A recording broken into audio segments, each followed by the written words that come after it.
This video is for sections 9.8 and 9.10, powers and roots, and then using logarithms to solve equations. In the last section, we looked at theorems that can be used to condense logarithms.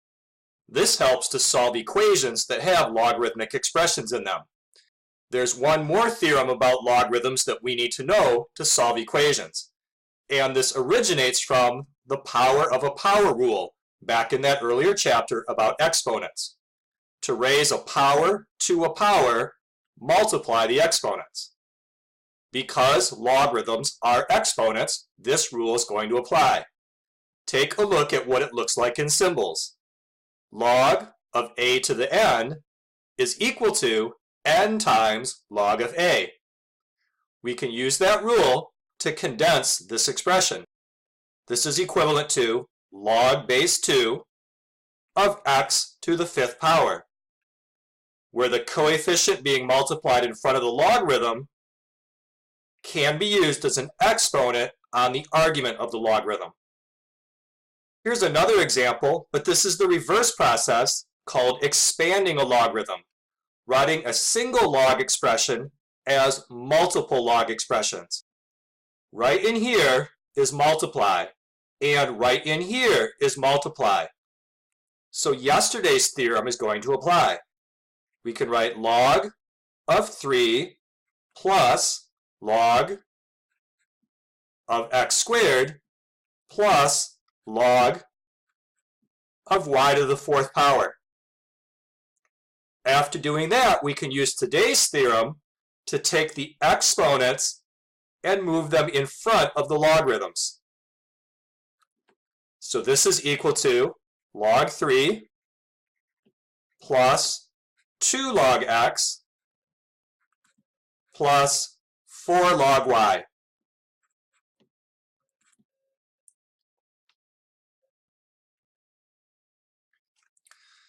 Solve this exponential equation. To solve an equation for x, you have to use an operation that will isolate the x. To do that in the first example, we need to do something that will remove the 2/3 exponent. What we can do is to raise both sides of the equation to the 3/2 exponent. Then 2/3 times 3/2 just becomes an exponent of 1 on the x. The x is alone. On the right side, you can take a calculator and type this in. It makes 7.73 if you round it to a couple of decimal places. The way that I typed it was 3.91, and then I pushed the little arrow key that does exponents. That hopped my calculator up into the upper right corner, and I typed 3 divided by 2 and then pressed enter. Now in the second example, we want to solve for x, but this time the x is the exponent, not a base. So we need a way to get at the exponent, and that's where the log function becomes helpful. Take the common log of both sides of the equation.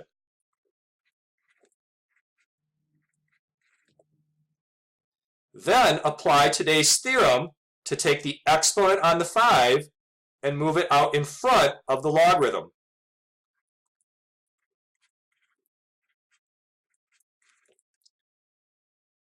Then, to get x alone, divide the log 5 away.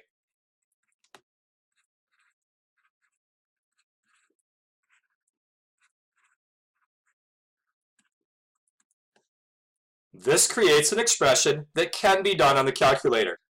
Type log of 40, then press divide, and then type log of 5. The result is 2.29 if you round it off to a couple of decimal places. So when we have exponential functions where the variable is the base, we don't need to use logarithms to solve them, because we can remove the exponent by raising to the reciprocal exponent, like in the first example. But in the second example, the variable is in the exponent, and here's where we need logarithm. Let's solve this third example. Where's the x located? It's in an exponent. So to get at that exponent, let's apply a logarithm. Take the log of the left side and the log of the right side. Then apply today's theorem to take the exponent on the 7 and bring it out in front of the logarithm.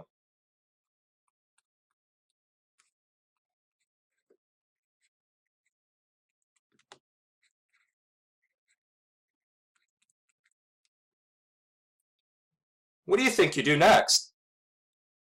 Divide by the log of 7.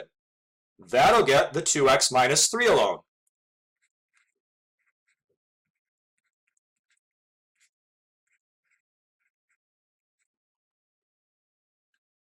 On the right side, this expression can be typed in a calculator to get a decimal answer.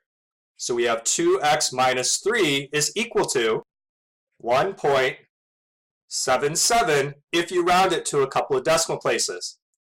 Now, when you're solving math problems, you often have to round off your answers. The best technique for doing this is to never round anything until the very last step of the problem. So 1.77 isn't the most accurate result for this log expression. My calculator actually says 1.776195413. And since this isn't yet the last step of the problem, we should keep all of these digits. Let's keep going on the solving. How do you get rid of this minus 3?